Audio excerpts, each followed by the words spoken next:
आपका स्वागत है फिर से भगवत कक्षा में। तो हम लोग अभी पढ़ रहे हैं, छठे अध्याय में हैं और ध्यान योग के बारे में पढ़ रहे थे। तो कल हम लोगों ने देखा था कि अगर कोई अपनी इंद्रियों को जीत जाता है, मन को वश में कर लेता है, तो उसके बारे में हम लोग देख रहे थे कि अगर ध्यान के में पहुंचने से पहले ये सारी चीजें आपको पहले करनी पड़ेगी। वश वश करने के बाद क्या क्या जितेंद्रिय को करना पड़ेगा।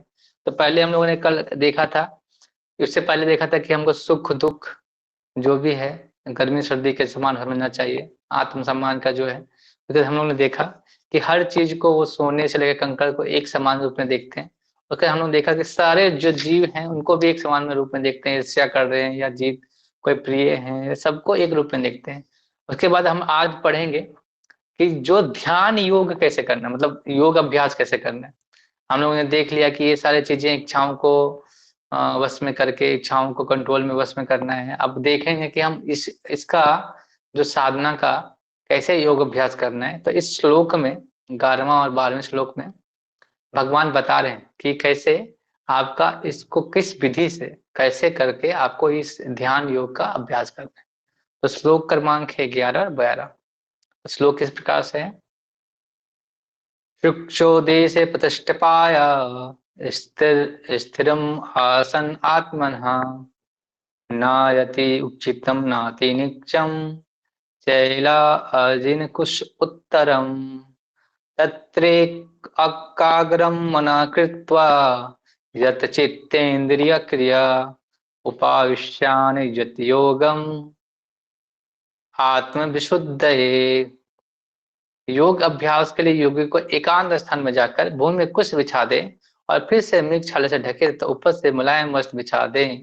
तो यहाँ पे हम योग अभ्यास की विधि के बारे में चर्चा कर रहे हैं कि क्योंकि ध्यान योग लगाना है तो सबसे पहले हमें एकांत स्थान में जाना पड़ेगा, जहाँ पे कोई आता ना कोई जाता हो, ना कोई शांत हो वातावरण। ऐसे में जाके हमें क्या करना है, योग अभ्यास का पालन करना है। ये नहीं कि कोई मेडिटेशन 3 महीने के मेडिटेशन सेंटर में जाके योग अभ्यास हो सकता है, वो विधि अलग है। हम जिस विधि की बात कर रहे हैं योगाभ्यास की, वो अलग है। वो योगाभ्यास आपको शहरों में नहीं, आपको एकांत स्थान में जाकर करना पड़ेगा। इस विधि में क्या करना पड़ता है, जो कूश घास होता है, सॉरी कूश का एक होता है ना, आपने चटाई देखा होगा, उसको बिछा के, क्योंकि कुश बहुत पवित्र माना जाता है। हम देखते हैं कि यज्ञ वगैरह में भी हम कुश कुश के चीजों में क्या करते हैं, बैठते हैं उसमें, कुश घास में हम क्या करते हैं, पूजा अर्पण करते हैं। और वो उसमें क्या है, कीड़े मकोड़े बहुत कम आते हैं, इसलिए कुश घास में हम लोग क्या करते हैं, मुला उसको करते हैं। तो मृग छाल मतलब आपको मृग का छाल को लगाना है। आप लगाएंगे, अभी अभी तो लगाएंगे तो अभी आपको जेल हो जाता है अगर मृग छाल लाने जाएंगे। तो मृग छाल लगा के उसके बाद मुलायम वस्त्र बिछाना है। उसके बाद आसन ना तो ऊपर ज्यादा होना चाहिए, आसन ना ऊंचा होना चाहिए, ना आसन नीचा होना चाहिए। एकदम एक एक एक हाइट, कम से कम एक हाइट में होना चाहिए और पवित्र स्थान पर स्थित हो। मतलब जैसे आपने देखा होगा कि बहुत सारे जो योगी हैं जो तपस्या करने कहाँ जाते हैं, बहुत से जगह है, जैसे प्रयाग है, मथुरा है, वृंदावन है, ऋषिकेश है, हरिद्वार है, जैसे पवित्र जगह पे जाके वहां पे एकांत स्थान में क्या करते हैं, इसका अभ्यास करने का अभ्यास करते हैं। अभ्यास करना चाहिए, इस पवित्र स्थान पे जाना चाहिए, ऐसे स्थानों में जाकर अभ्यास करना चाहिए। तो योगी को चाहिए कि वो दृढ़ता पूर्वक से बैठ जाए, एकदम आराम, एकदम ऐसे बैठ जाए। अब सीधा इसको पूरा सीधा करना है। तब उसके बाद अपने जो नाक के टिप पे क्या करते हैं हम लोग, ध्यान करते हैं और मन और इंद्रियों को और कर्मों को वश करने का प्रयास करते हैं। और मन को एक बिंदु में स्थिर करके हृदय को शुद्ध करने के वाला का योग अभ्यास करते हैं। इस विधि के बारे में हम लोग बात करें, योग अभ्यास की विधि के बारे में चर्चा कर रहे हैं।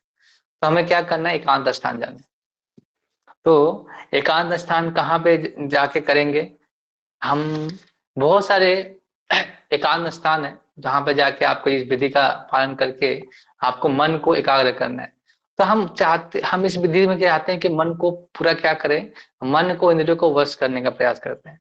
लेकिन हमको पता है जो मन है, मन बहुत चंचल है। इतना चंचल है, इतना चंचल है। हम लोगों ने उदाहरण दिया था कि समुद्र की लहरों को भी बांध के कोई एक बार एक समान करके रखा जा सकता है, लेकिन जो मन की इच्छाएं हैं कभी भी एक जगह से नहीं रह सकती। कभी आज ये डिजायर है, कल ये डिजायर है, हमेशा इच्छाएं क्या करती रहती है, मन में आती जाती रहती है, हमें क्या करती रहती है, दौड़ाती रहती है।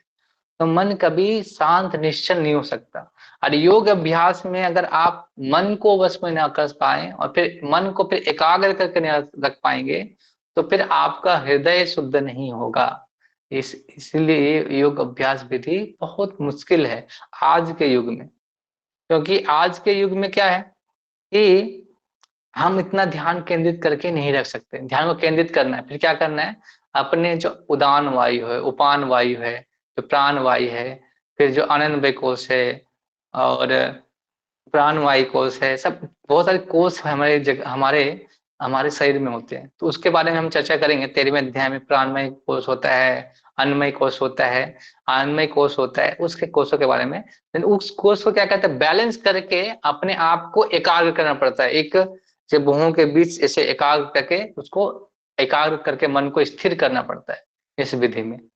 तो और इस विधि में प्रयास करके और फिर आपने आपको बैठने आसन भी लेना है, तो उसमें 90 डिग्री का में बैठना पड़ेगा। आपको एक जगह से इधर उधर भी नहीं होना है। एक डिग्री भी हुआ तो वो भी सफल नहीं होगा।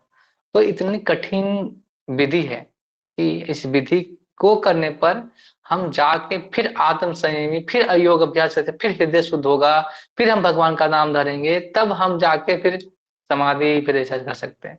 तो ये बहुत मुश्किल है कि आज हम चाहें, अगर हम चाहें कि कर लें इस विधि को, तो मुश्किल है।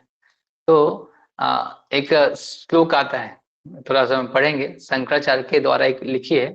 तो बोलते हैं शंकराचार्य, मनोबुद्धि अहंकार चित्तानि नाहम, नाचा श्रोत जिहे न च घ्राण नेत्रे, नाव सप्त धातु न पंच कोश, चिदानंद रूपम शुभोहम शिवोहम। तो यहाँ पे बोल रहे हैं कि ना मैं अहंकार हूँ, ना चित्त वाला हूँ, बुद्धि अहंकार चित्त ना हूँ, ना ये जीव, ये सब कुछ क्या करना, ना प्राण प्राण वायु ना हूँ, ना सप्त भगवान शिव मतलब होता है ऑस्पिशियस। ऑस्पिशियस मतलब क्या है, ऑस्पिशियस शिवम, शिव शंकराचार्य वाला लिखित है। और शंकराचार्य खुद शंकर जी के रूप माने जाते हैं। तो वो खुद बोलते हैं कि ना मैं मन बुद्धि अहंकार चित्त में हूँ, ना मैं पंचकोश में हूं, मैं आत्म रूप में, आत्म रूप के बारे में बता रहे हैं कि जो आत्मा विशुद्ध रूप में है, उनका चिंतन करके परमात्मा के साथ हमें संबंध जोड़ के तब हम उस स्थिति को ध्यान करेंगे, तब वो ध्यान योग सफल होगा। तो अभी के युग में क्या करते हैं, ध्यान करना बहुत मुश्किल, इतना मुश्किल है क्योंकि इस भाग दौड़ की जिंदगी में जहाँ हम पैसा पैसा, ना पैसा हो तो मुसीबत, ना पैसा हो तो मुसीबत, दोनों में अगर हम पैसा नहीं कमाएंगे तो फिर कल ईएमआई भरना है, वो भी नहीं दे पाएंगे। अगर कल उसको पैसा देना है, ऐसा नहीं दे पाएंगे, कमाना, फिर इतनी भागदौड़ जिंदगी में कैसे हम अपने आप को स्थिर कर सकते हैं। और इतनी एकांत जगह आपको इस जगत संसार में कहाँ मिलेगी, आप शहरों में जाएंगे कहाँ मिलेगी एकांत स्थान। ये सब एकांत स्थान होना ही चाहिए। अगर नहीं मिलेगा तो कभी हम नहीं कर सकते इस विधि को पूरा। अगर हम नहीं करेंगे तो मन और बुद्धि कहाँ से फिर एकाग्र कर पाएंगे, और एकाग्र कर ही नहीं पाएंगे तो फिर ये ध्यान का अभ्यास नहीं कर सकते। इसीलिए चैतन्य महाप्रभु ने हमारे इस युग के लिए सबसे आसान रास्ता सुना है, क्या, नाम जप। बोलते हैं कली उपनिषद में एक श्लोक आता है, हरे नाम हरे नाम केवलम, कालो नास्ते नास्ते नास्ते गति अन्यथा। हरे नाम हरे नाम केवलम, मतलब हरि नाम केवलम, मतलब वो 3 बार बता रहे हैं, एक बार नहीं 3 बार बोल रहे हैं। क्या, कलो नास्तेव नास्तेव गति न था अन्यथा, मतलब अगर ये क्या करना है, यही तुम्हारे कलयुग के जो जो मोक्ष का दूसरा कोई मार्ग नहीं है, नहीं है, नहीं है, नहीं है। क्या है, हरे नाम। वो क्या है, हरे कृष्णा कृष्ण कृष्ण हरे हरे, हरे राम राम राम हरे हरे। यही एक मार्ग है कलयुग में जो तुम्हें ये मुश्किल ध्यान योग से बच के आप सिर्फ हरिनाम लेके उस ध्यान की जो परम सिद्धि उसको प्राप्त कर सकते हैं। आपको इतना बैठने की जरूरत नहीं पड़ेगी, ना आपको इतना करने की जरूरत नहीं। बस क्या करना है, भगवान के नाम का जप करना है, भगवान के नाम का कीर्तन करना है, भगवान के नाम का भजन गाना है। बस एक इसी इतना आसान विधि से आपको सारी चीज भगवान के साथ संबंध, इंद्रियों वश, मन को वश सब हो जाएंगे। आपको अलग से इतने ज्यादा योग अभ्यास करने की विधि नहीं करनी पड़ेगी। तो ये श्लोक है। आप हम लोग क्यों नहीं कर सकते? क्योंकि आज के लोग भी क्या है, अल्प ज्ञानी, अल्पजीवी है। अल्पजीवी मतलब आयु कम है। कब कौन सा बीमारी लग जाए, कौन सा कोरोना आ जाए, कौन सा बर्ड फ्लू आ जाए, कब आ जाए, कोई कुछ तो मार देगा। और तो आत्म संस्कार के लिए बहुत मंद है। हम लोग बोलते हैं कि जप करो, फिर भी बोलते हैं, फिर भी जप नहीं किया जाता। तो आप ध्यान कैसे करेंगे? हम एक वाला जप नहीं कर रहे हैं, एक वाला जप करने में भी हमको लगता है कि कब करेंगे। तो मंद है अपने आत्म साक्षात्कार के लिए चिंत और क्या करते हैं, इतना चिंताएं हमें कि हमको ये पूरा करना है, संसार में ये प्राप्त करना है, ये प्राप्त करना है। तो कहाँ से टाइम निकालेंगे उस ध्यान के लिए? तो सबसे अच्छा विधि क्या है, भगवान का नाम जप कीजिए। जहां भी हो वहां वहां जप कर सकते हैं। आपको कहीं से कुछ ज्यादा कुछ करना नहीं, बैठ जाइए, सीधा से कहीं पे बैठिए, जप कीजिए, भगवान का नाम लीजिए। उसी से आपकी सिद्धियां प्राप्त हो। आपको जो सिद्धियां बोलते हैं, आपके जो आत्महत्या का मार्ग है, जो मार्ग है ध्यान का, जो समाधि की मार्ग है, वैसे नहीं हो जाएगी। आपको इतना परिश्रम करने की जरूरत नहीं पड़ेगा। एकांत स्थान खोजो, फिर चटाई कुछ का गाछ बिछाओ, फिर एकदम आसन भी 90 डिग्री का, 1 डिग्री भी कम वैसे नहीं होना चाहिए। तो पूरा अगर ऐसा करने का प्रयास करेंगे तो कितने लोग सफल होंगे? आप में से कोई कर सकते हैं? करेंगे आप लोग? हो सकता है आप लोग से कि आप हम कम से कम, आप चलो ठीक है, आप कम कौन आधा घंटा बैठ सकते हैं ऐसे आसन में। और एक बिंदु पे आप देखोगे कि आप एक लाइट एक अगर बराबर ध्यान भी दोगे ना, अगर इसमें बार बार अगर ध्यान भी करोगे तो कभी लगता है कि आंख घूम रहा है, ऐसा लगता है। तो कहाँ से हम उतना देर बैठ सकते हैं? कोई बैठ सकते हैं? नहीं बैठ सकते। 10 मिनट, 5 मिनट। लेकिन आसान मार्ग क्या है, जप करना। वो विधि इतनी आसान है तो हम क्यों उसके, तो भगवान इसलिए बता रहे हैं ध्यान योग के बारे में कि ध्यान योग ये भी एक विधि है। आप इस विधि के माध्यम से जा सकते हो, लेकिन ये विधि बहुत क्या है, बहुत मुश्किल है, पॉसिबल नहीं है। इस युग के लिए पॉसिबल नहीं है। हाँ, आप सतयुग में पैदा होते तो ध्यान करते, आपके साथ आपके 1 लाख वर्ष होते थे तो उन लोग तपस्या करते थे। देखो बहुत लोग हिरण्यकशिपु, हिरण्याक्ष क्या करते थे, तपस्या करते थे। कितने साल, 10,000, 20 साल, 50,000 साल ऐसे तप करते थे। क्यों? तपस्या करते थे, तब उनको इच्छा पूरी होती थी। तो ध्यान के माध्यम से उस विधि, उस युग के लिए वही था। वहां पे राक्षस भी, असुर भी क्या करते थे, धर्म का रास्ता से साथ में शास्त्रों के अनुसार कार्य करते थे। लेकिन जब कलयुग में न हम शास्त्र जानते हैं, न हम ध्यान का मार्ग जानते हैं, तो कैसे पूरा होगा? तो इसीलिए चेतन महाप्रभु हम पे कृपा करके, दया करके बोले कि चलो हरि नाम लो, बस जप करो, नाम जप करो, उसी से तुम्हारा उद्धार हो सकता है। तो इसी विधि से हम आसानी से भगवान के साथ साक्षात्कार कर सकते हैं, संबंध जोड़ सकते हैं। तो ये विधि आसान है। क्या करना है, हरे नाम हरे नाम केवलम, कलौ नास्ते नास्ते नास्ते गतिर अन्यथा। और कुछ नहीं, इससे अलावा कुछ कोई मार्ग नहीं है इस जगत में, कलयुग में। तो हमें भी इसी मार्ग की को चुन के इसी मार्ग में चलने का प्रयास करना है, बस यही।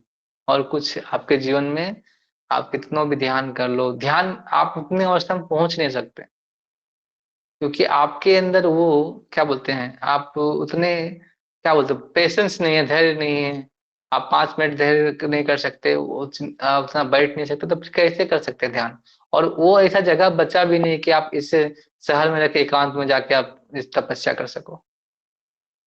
तो हमें इस आसान विधि, भगवान का नाम जप का, उसको करके हम क्या कर सकते हैं, अपने आप को आगे बढ़ा सकते हैं। तो 2 श्लोक और है, उसको भी ले लेते हैं, फिर हम क्वेश्चन आंसर करेंगे। इसी का आगे का एक है कि और क्या योग अभ्यास करने के लिए और क्या चाहिए अगर इस ध्यान योगा करना है तो श्लोक इस प्रकार से है, 13-14 श्लोक है। समम समम काशिरोग्रहं ध्यानम चलम स्थिरः संप्रेक्ष्य नासिकग्रं स्वाहं दिशा च अनवलोकयन् प्रशांत आत्मा विगतभिः ब्रह्मचारिवते स्थिता मन संयम चितो युक्ता आसिता मत्परः। योग अभ्यास करने वाले को चाहिए कि अपने शरीर गर्दन सिर को सीधा रखे और नाक के अगले सिरे पर दृष्टि लगाए।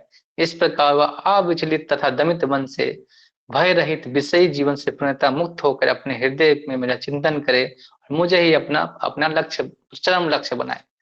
तो यहाँ पे आगे की विधि बताई गई है कि क्या करना है। हमने जैसे बताया कि गर्दन को सीधा रखना है, शरीर को सीधा रखना है और नाक के अगले सिरे में, जिसका नाक चपटा है वो कैसे देखेंगे फिर, जिसका तो अगला सिरा दिखेगा नहीं। तो मतलब ये अगला सिरा अगर उठा है तो तब आप कर सकते हैं मेडिटेशन, समझ कर जो मतलब ऐसे कर सकते, दृष्टि रखनी है ऐसे। इस प्रकार अपने अविचलित मन को क्या करना है, पूर्णतः मुक्त होकर हृदय में किसका चिंतन करना है, ज्योति का, ब्रह्म ज्योति का चिंतन नहीं करना, भगवान विष्णु का चिंतन करना है, तब चरम लक्ष्य को पहुंच सकते हैं। इन लोग सोचते हैं ना आजकल कि मेडिटेशन मतलब क्या, क्या मेडिटेशन मतलब क्या सोचते हैं लोग कि हम क्या करें, मेडिटेशन मतलब शांति चाहिए, प्रभु कुछ ऐसा मेडिटेशन बताइए कि हम शांत हो जाए, हमारा मन शांत हो जाए, हम पूरा शांति में खो जाए। और फिर क्या करेंगे, शांति में खोने के बाद फिर से हम भोग करेंगे। तो इसके लिए मेडिटेशन नहीं है। हम सोचेंगे कि हम कुछ दिन मेडिटेशन करके फिर से विषय भोग करेंगे, तो उसके लिए मेडिटेशन नहीं है। ऐसा हो गया, ऐसा है कि जैसे इस तरह से हो गया, जैसे कोई हम लोग को बहुत सा चाट पापड़ी ये सब कुछ पता है, खाने में अच्छा लगता है, उसको खा लिया, फिर कुछ दिन फिर पेट थोड़ा दुखता है तो हम फिर 2-3 दिन गड़गड़ करता है, थोड़ा गड़गड़ाता है, तो फिर क्या करते हैं, फिर कुछ दिन के लिए छोड़ देते हैं कि हम नहीं खाना है, अभी अभी अभी थोड़ा पेट गड़गड़ कर रहा है, तो 2 दिन फिर शांत रहते हैं, फिर से खाना शुरू करते हैं। तो उस तरह से हो गया। तो मेडिटेशन इसके लिए नहीं है। मेडिटेशन का मतलब होता है कि ध्यान, उस मेडिटेशन से आपको इस जो विषय चीज है, जो इंद्रिय, जो भौतिक चीजों से आपको विरक्त होने के काम करना है। ये नहीं कि हम थोड़ा देर के लिए शांत में हो गए, शांति स्थान में होकर शांति का मतलब शांत होने का प्रयास किए और फिर जाकर फिर वही काम कर रहे हैं, तो इसके लिए मेडिटेशन नहीं है। और इस तरह से आप कुछ लाभ होने वाला नहीं है। और उसके बाद क्या करना और है, अगर आपको इस ध्यान योग कर रहे हैं तो आपको ब्रह्मचर्य का पालन करना पड़ेगा। जो ब्रह्मचर्य की स्थिति होनी चाहिए, ब्रह्मचर्य मतलब आपको जो विषय जीवन है, काम वासना वाला जीवन, उसको छोड़ना पड़ेगा। यहाँ पे एक श्लोक आता है कि महर्षि ऋषि याज्ञवल्क्य एक है, उन्होंने लिखा है, कर्मणा मनसा वाचा सर्वस्तासु सर्वदा सर्वत्र मैथुन त्यागो ब्रह्मचर्य पृच्छते। बोलते हैं सभी कालों में, सभी अवस्थाओं में तथा सभी अवस्थाओं में मनसा वाचा कर्म न मैथुन भोग से पूर्णतः दूर होना पड़ेगा। ये को ब्रह्मचर्य व्रत का लक्ष्य है। ऐसा नहीं है कि हम गृहस्थ जीवन में, अगर गृहस्थ जीवन हम जाते हैं तो हमको छूट मिला है कि हम कोई भी मैथुन सुख कभी भी कर सकते हैं, ऐसा नहीं होता। मैथुन सुख में भी संयम रखने के लिए गृहस्थ जीवन को दिया जाता है, और ब्रह्मचर्य को क्या करता है, उस मैथुन सुख को तो हमको दूर ही रहना चाहिए। तब जाके आप इस इंद्रियों का अगर करेंगे, तभी जाके क्या होगा, दूसरे अध्याय के 49 श्लोक में भगवान बताते हैं, 59वें श्लोक में भगवान बताते हैं, विषया विनिवर्तन्ते निराहास आहारस्य देहिना रसवर्जम रसो अपश्यम परम दृष्ट्वा निवर्तते। जहां अन्य को विषय योग से दूर करने के लिए बाध्य करता है, वहीं भगवत भक्त भगवत रसास्वादन के कारण नित्य स्वतः व्यक्त हो जाते हैं। और भक्त को छोड़कर किसी को इस अनुपम रस का ज्ञान नहीं होता। भगवान बता रहे हैं कि हम क्या करते हैं ना, भौतिक विषय भोग में लग के उन्हीं रसों का स्वादन करना चाहते हैं। लेकिन जो भक्त क्या करते हैं, भगवत रसास्वादन का रस के लिए क्या करते हैं, अपने इंद्रिय तत्व को लगाते हैं और क्या करते हैं, स्वतः व्यक्त हो जाते हैं, अपने आप इस इंद्रिय विषय से व्यक्त हो जाते हैं, जो भगवत रसा आस्वादन कर चुके हैं। तो हमें क्या करना है, भगवत रसा आस्वादन करने के बाद अपने आप विषय दूर हो जाएंगे। इतना अभ्यास करने की जरूरत नहीं, मेडिटेट करो, एकांत में जाओ, आसन बिछाओ, ये करने का जरूरत नहीं है। बस आपको भगवान की सेवा में लग के, भक्ति में सेवा करके भगवान में लगना बस है। तब जाके आप इस विषयों से अपने ही दूर हो जाएंगे। आपको अलग से कुछ करने का प्रयास नहीं करना है। यहाँ पे लास्ट में प्रपात लिख रहे हैं, तो मैं उसको लास्ट लाइन पढ़ूंगा, फिर हम क्वेश्चन आंसर करेंगे। विगत भी पूर्ण कृष्ण भावित हुए बिना मनुष्य निर्भय नहीं हो सकता। बद्ध जी अपने विकृत स्मृति अथवा कृष्ण के साथ अपना शाश्वत संबंध की विस्मृति के कारण भयभीत रहता है। और कृष्ण भावना व्यक्ति ही योग का पूर्ण अभ्यास कर सकता है, क्योंकि योग अभ्यास का चरम लक्ष्य अंतःकरण में भगवान का दर्शन पाना है। और अर्थात कृष्ण भावना व्यक्ति पहले ही समस्त योगियों से श्रेष्ठ होता है। और यहाँ पे वर्णित योग विधि का नियम तथा कथित लोकप्रिय योग समितियों से भिन्न है। तो अगर हमने इतनी योग अभ्यास की विधि को पढ़ी, तो प्रपात क्या बोल रहे हैं, लेकिन कोई भी कृष्णा भावना में व्यक्ति है, भाव व्यक्ति है, तो उसको अलग से कुछ करने की जरूरत नहीं, क्योंकि उस ध्यान योग का अंतिम लक्ष्य, चरम लक्ष्य क्या है, अपने अंतःकरण में भगवान का दर्शन करना। और हम अंतःकरण में भगवान का दर्शन नहीं कर रहे हैं, अगर उसका दर्शन नहीं कर पा रहे हैं, तो कोई फायदा नहीं। इस इतना ज्यादा करने में कोई कोई ऐसे नहीं करने पड़ रहा, कोई जरूरत नहीं है, कोई जरूरत नहीं उसके करने के लिए, कोई जरूरत नहीं है हमारे करने के लिए। तो हमें योग अभ्यास का चरम लक्ष्य प्रयास करना चाहिए, तभी जाके हम इस योग अभ्यास में भगवत धाम का ध्यान दर्शन कर सकते हैं, नहीं तो हम दर्शन नहीं कर सकते। तो इसके लिए हमको अपने भावना भावित होकर चर्चा करनी चाहिए। तो इसी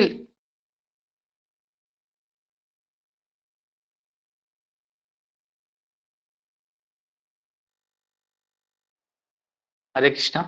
तो हमें क्या करना पड़ेगा, इसी विधि के माध्यम से हमें योग अभ्यास की विधि का सर्च करना पड़ेगा। तो सबसे अच्छा विधि क्या है, कृष्ण भावित होके अपना भगवान के पास समर्पित कीजिए अपने लक्ष्य को, और सब लक्ष्य को हम प्राप्त कर सकते हैं, और कोई अलग से विधि करने की जरूरत नहीं है।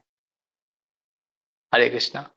तो हमने ये विधि देखी, तो ये देखो भगवान ध्यान योग के बारे में भी इसलिए बता रहे हैं कि बहुत लोग बोलते हैं कि हमें मेडिटेशन करना है, तो ध्यान योग का भी अंतिम चरम लक्ष्य वही होना चाहिए, वही विधि होना चाहिए कि चरम लक्ष्य की विधि के माध्यम से हम उसको विधि को कर सके। नहीं तो हम कितनों भी प्रयास कर ले, हम लोग इसमें नहीं हो सकते, सफल नहीं हो सकते। कि ये जो ध्यान योग की विधि है, हम कितनों अपने इस युग में प्रयास करें, कितनों भी हम करें, लेकिन हम नहीं कर सकते।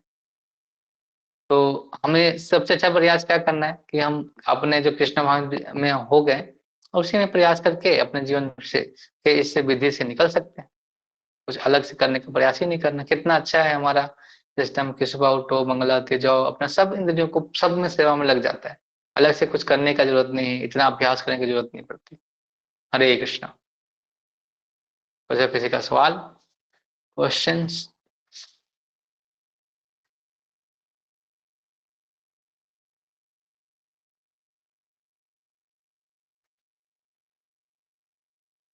आज कोई किसी का क्वेश्चन ही नहीं? चलो अच्छा है। कोई क्वेश्चन कर रहे हैं? एस विकास प्रभु जी, प्रभु बोलिए। जी, जैसे हम हरे नाम लेते हैं, हम्म। एक्चुअली वो दूसरा संप्रदाय में वो तो भगवान प्राप्त होता है क्या? तो हम लोग हरे नाम से लेते हैं, तो क्या दूसरा बोलते हैं, संप्रदाय में मतलब जो जैसे दूसरे हम शब्द में हम्म, जी जी, तो उनका तो भगवान प्राप्त होगा ना? उनको भी होगा। जैसे क्या होता है ना कि भगवान के बहुत सारे धाम हैं, जैसे ये जगत है ना, एक अंश है ना, मतलब एक अंश है, मतलब 25% है ये जो भौतिक जगत, 75% आध्यात्मिक जगत है। उसमें एक गोलोक वृंदावन सबसे उच्चतम स्तर में है, वो माधुर्य रस में आता है। लेकिन और भी बहुत सारे लोग हैं जहाँ से जो आध्यात्मिक लोक में जाता है वो वापस नहीं आता। वैसे बहुत सारे लोग हैं, जैसे साकेत धाम है, राम जी का निवास स्थान है, नरसिंह है, लक्ष्मी, अलग अलग अलग धाम है। तो जो जिसका इष्ट देव है उसके उसको उस धाम में जाता है। तो अगर भगवान राधा कृष्ण को हम लोग करेंगे, वो मूल तत्व मूल रूप को हम करेंगे, तो वहाँ मूल तो रूप जो गोलक वृंदावन है, जो सबसे ऊपर धाम है, वहां पे जाएंगे। आप कोई भी और धाम पे जाएंगे तो वैसा ही है सब, वो भी प्राप्त करेंगे भगवान को। लेकिन जिस रूप में भगवान को चाहेंगे, उस रूप में भगवान को प्राप्ति होगी। और प्रभु जी और एक छोटा क्वेश्चन है, जैसे हम शरीर छोड़ते हैं तो और दूसरा शरीर क्या बोलते हैं इसको? जैसे शरीर छोड़ते हैं तो हमारा जो शरीर निकलता है उसको सूक्ष्म शरीर बोलते हैं। दूसरा सूक्ष्म शरीर है शरीर। ना? हाँ, क्या बोलते हैं? मैंने सूक्ष्म शरीर ना।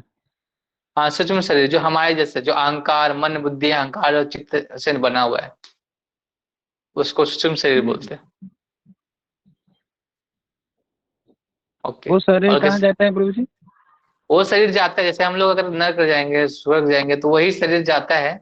और उसको जो जो हमें जो जो हमने कर्म किए हैं उसको भोगना पड़ता है नर्क में, स्वर्ग में।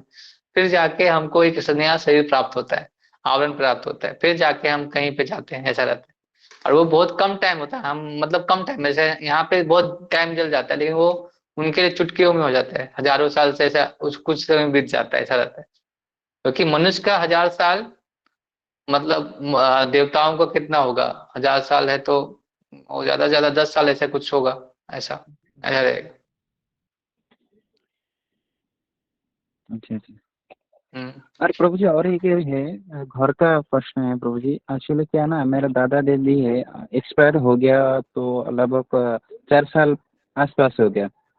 हाँ, उनका जो रखते हैं ना जो घर पिंडदान। का पीछे, हाँ हाँ पिंडदान, उसको अभी तक डाला नहीं। वो कुछ दिक्कत दिक्कत होता है क्या? जल्दी करना दिक्कत है। चाहिए ना थोड़ा? पिंड पिंडदान करना चाहिए, पिंडदान बहुत जरूरी होता है। पिंडदान से क्या होता है ना, पिंडदान इसलिए जरूरी है, मैं बस बता देता हूँ अभी। पिंडदान इसलिए करते हैं ना कि जैसे हम बहुत इच्छाएं होती है किसी की, जब कोई मर जाता है तो पिंडदान कर देते, तो हम सब सारा चीज उनको दे दिया, सब मतलब हम उन तक समर्पित कर दिया।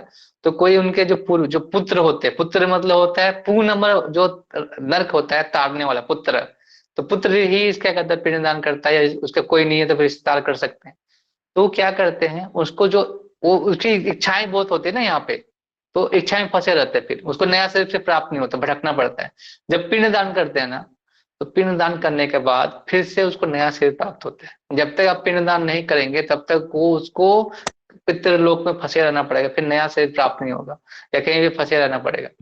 अगर कोई 1000 साल तक पिंड दान नहीं करता है तो यमदूत बनते हो, फिर जाके यमदूत बनते हो। 1000 साल कोई पिंड दान करने वाला नहीं होता है। इसीलिए पिंड दान करना जरूरी होता है। जैसे आपने देखा होगा कि जैसे बहुत सारे जो अमेरिका देश है वगैरह है, वहां पिंडदान करने का कोई विधि नहीं है। इसीलिए आप देखो हॉन्टेड हाउस, ये सब हाउस क्यों दिखते हैं? क्योंकि वो आत्मा भटक रही है, उनका कोई शरीर प्राप्त नहीं, उनकी इच्छाएं पूरी नहीं हुई, तो इच्छाएं पूरा करने के लिए अपने सूक्ष्म शरीर से प्रयास कर रहे हैं, लेकिन सूक्ष्म शरीर से हम तो प्रयास करके नहीं प्राप्त कर सकते इच्छाओं को। तो इसीलिए क्या किया जाता है, इसलिए पिंडदान करने के रिवाज है हमारे हिंदू, हमारा बहुत अच्छा है कि हमारा रिवाज है कि हम पिंडदान करते हैं। और ये बहुत अच्छा चीज, पिंडदान हमें करना चाहिए। तो अगर आप नहीं किए तो गया जाके पिंडदान कर सकते हैं। और ऐसा होता है हाँ कि गया। पिंडदान में आप करेंगे ना, तो आप उससे बात भी कर सकते हैं। वो बात भी करते हैं आपको ऐसे बात करना है तो बात भी करा देंगे वो। जी जी प्रभु जी, गया और एक्चुअली पुरी में नहीं होता। पुरी में कर सकते हैं, लेकिन गंगा गया में अच्छा रहता है, बनारस गया में जाके कर सकते हैं वहां पे। जाके करने बोलिए अपने पिताजी को, या आप भी कर सकते हैं, लेकिन उनको बोलिए करना नहीं तो नहीं अच्छा रहेगा। मेरे पिताजी है, अंकल है, दो अंकल है, उनका पूछना हाँ, उनको है बोलिए, जल्दी कर। उनको पिंडदान करने बोलिए। बहुत जरूरी है पिंडदान करना, नहीं तो उनकी इच्छाएं हैं, उनको बार बार आपके मन में आ रही है, मतलब कुछ अभी पूरा नहीं हुआ है, मतलब वो इधर ही है। जैसे तो आपके मन हाँ में तो एक इच्छा रहने शादी का, में। हाँ मतलब मन में आ रहा है ना, तो मतलब वो कुछ है, छूटा नहीं है पूरा तरह से इधर से। इसका पूरा खत्म करना पड़ेगा, तभी वो नया शरीर प्राप्त करेंगे। हम्म, ऐसा हाँ रहेगा। प्रभु जी एक्चुअली क्या है ना, मैं मेरा मम्मी को, माँ को बोला है मैंने बहुत बार, मेरे को तो संकट आ रहा है। मैं बोला अरे ऐसे क्यों हो रहा है, बहुत साल हो गया। मैं आज सोचा, मैं बोला नहीं, प्रभु ध्यान जी में को अगर आ बताता रहा है हूँ। ना, ध्यान में आ रहा है ना, मतलब कुछ ना कुछ है उनका, अभी छूटा नहीं है। तो पिंडदान करना जरूरी होता है, पिंडदान करना चाहिए। जी आप जी। तुम भी जाके कर सकते हो क्या, तुम भी जाना चाहिए तुम्हें। अगर तुम अपना कुछ अगर वहां पे करोगे तो हो सकता है कि भगवान का कुछ स्वीकृति मिल जाए, तो वो भी कुछ अच्छा शरीर मिल जाए, फिर से उनको मौका मिले, ऐसा होता है। तो अच्छा, पिंडदान करें, पिता करना के चाहिए। साथ जाना पड़ता है, जाना है। हाँ, जा सकते हैं पिता के साथ। जो आपके पुरोहित होंगे सबके आपका सारे लोग का चिट्ठा होता है वहां पे, गया जाएंगे ना, सबका चिट्ठा है, सब लोगों का चिट्ठा है वहां पे। आपके पूर्वजों का पूरा नाम लिखा जाता है, सबका। अब कोई जी जी जी। पिंडदान, सबका चिट्ठा रखा है, उन्होंने रखा है इतना इसका ज्यादा। प्रभु जी, इसका तिथि तिथि में कौन सा बार जाना है क्या, इसमें कुछ है नहीं ना? नहीं, कोई भी कौन सा अच्छा बार? तिथि, कुछ भी, कोई भी अच्छा तिथि पितृ तक सबसे अच्छा होता है, लेकिन कोई भी तिथि आप जा सकते हो, कोई तिथि में भी जाके पिंडदान कर सकते। जी कोई अच्छा तिथि ले लीजिए, उस तिथि में जाइए। जी प्रभु जी, ठीक है। ओके। थैंक यू प्रभु जी। हरे कृष्ण। और कोई, और हरे कोई है? कृष्णा। हरे कृष्णा प्रभु जी। हाँ, और बोलिए प्रभु जी। प्रभु जी, हम ये बोल रहे थे कि सपना में हमको भूत जो है वो या प्रेत जो है हमको सताने का कोशिश करता है प्रभु जी। हम आपको मैसेज भी किए थे तो हाँ हाँ हाँ, आपने इसका किया था, मैं बात नहीं कर पाया। ये क्या है प्रभु जी, जैसे क्या होता है ना कि अभी बहुत सारे लोग हैं ना, अकाल मृत्यु का अथी हो जाता है। हम लोग कहीं कहीं जाते हैं, बहुत सारी जगह, तो क्या होता है, वो शरीर खोजते रहते हैं, क्योंकि उससे शरीर है, वो उनको उनको शरीर चाहिए अपनी इच्छा पूरा करने के लिए। तो वो ढूंढते रहते हैं कि कोई ऐसा चीज, कोई कमजोर चीज मिले। जैसे अगर आप जितना ज्यादा शुद्ध रहेंगे, अगर अच्छे से रहेंगे, तो वो सताने का डर नहीं रहता। लेकिन अगर आप में कुछ होगा, जैसे कि वो लार के थ्रू आता है, जब हमको लार गिरता है ना किसी का, जैसे मुंह से ऐसे लार गिरता है, कोई अगर अगर मूत्र त्यागे या तो मूत्र विसर्जन करे, तो उसके बाद पैर हाथ नहीं धोता है, तो उसके थ्रू भी आ जाते हैं वो नेगेटिव एनर्जी। तो अगर हो सकता है आप ऐसा जगह पे गए होंगे, आपको पता नहीं, और ऐसा कुछ हुआ होगा, तो हो सकता है वो कर रहा है।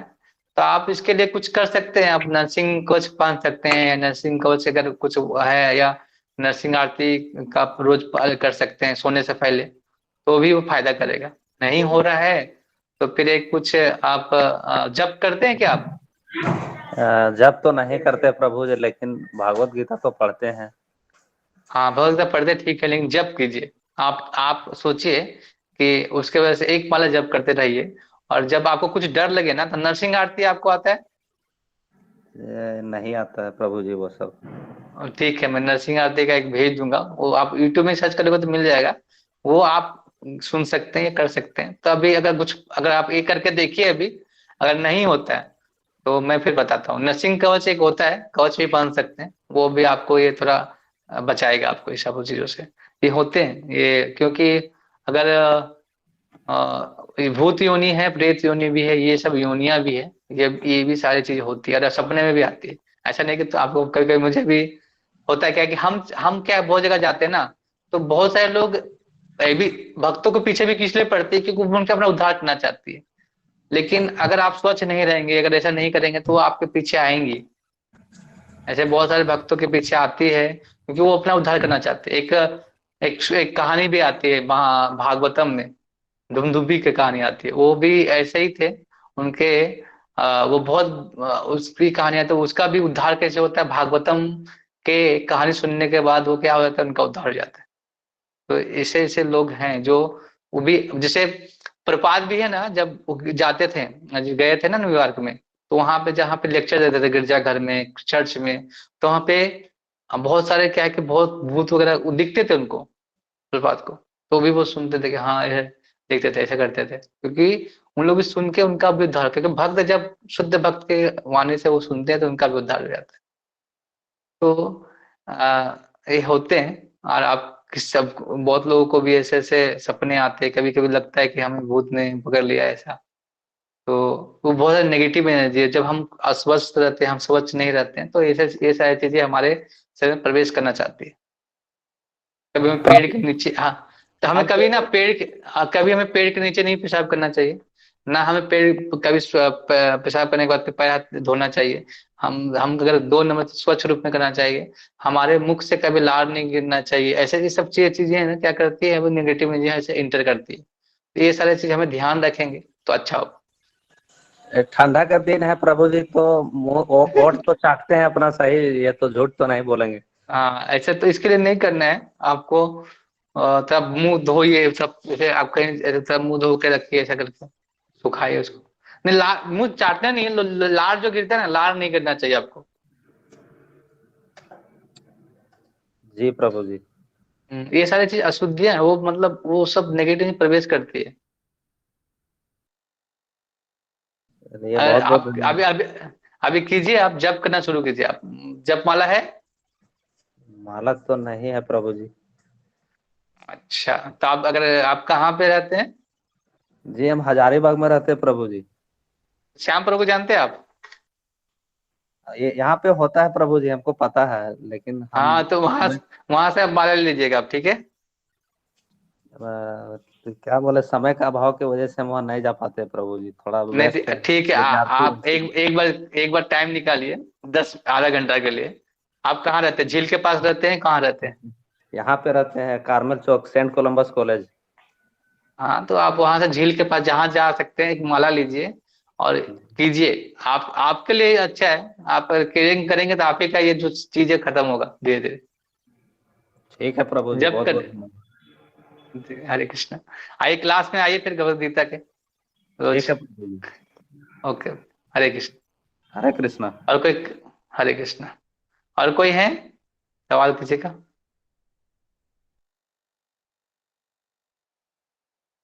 ओके, चलिए हम क्लास को समाप्त करें, और किसी का सवाल तो नहीं है? ओके। हरे कृष्णा कृष्ण कृष्ण हरे हरे, हरे राम राम राम हरे हरे। तो प्रपाद की जय, सुमित भक्त बिंद की जय। हरे कृष्ण। धन्यवाद क्लास में आने के लिए। फिर हम क्लास को समाप्त करते हैं। हरे कृष्णा प्रभु जी। कोई सवाल होगा तो हरे कृष्णा, हरे कृष्णा, हरे कृष्णा।